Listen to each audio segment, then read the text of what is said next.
Teru opozícia sa hotuje na odvolanie Tibora Gašpara z funkcie podpredsedu parlamentu. Preto, lebo je obžalovaný v kauze Očistec.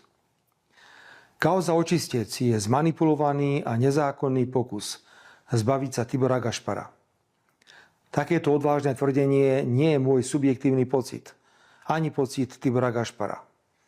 Naše tvrdenie sa opiera o fakt, že vyšetrovatelia a dozorový prokurátor v kauze Očistec, ako napríklad Čurila či Šúrek, sú dnes právoplatne stíhaní za to, že pri hone na Tibora Gašpara v tejto kauze zneužívali právomoc a porušovali zákony ako na bežiacom páse. Napriek tejto absurdnej situácii, kedy treba Tibora Gašpara nevyhnutne chrániť, prichádza opozícia ako svorka hyen s návrhom na jeho odvolanie. Samozrejme, že jediným dôvodom tohto nechutného opozičného divadla je rozkrádačka a príživníctvo rodiny Šimečkovej na verejných zdrojoch.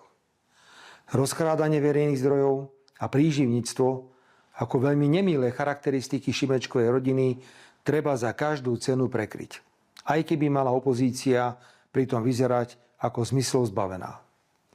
Čísla v parlamente nepustia. Na takýto amorálny postup nemá opozícia dostatok hlasov.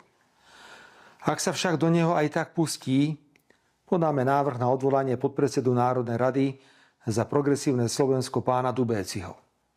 Viedol prezidentskú kampaň pána Procházku a používal čudné metódy na jej financovanie.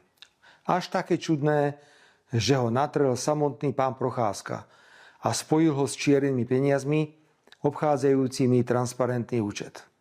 Internet doteraz volá pána Dubéciho igelitovým Martinkom. Ako sa do hory volá, tak sa z hory ozýva.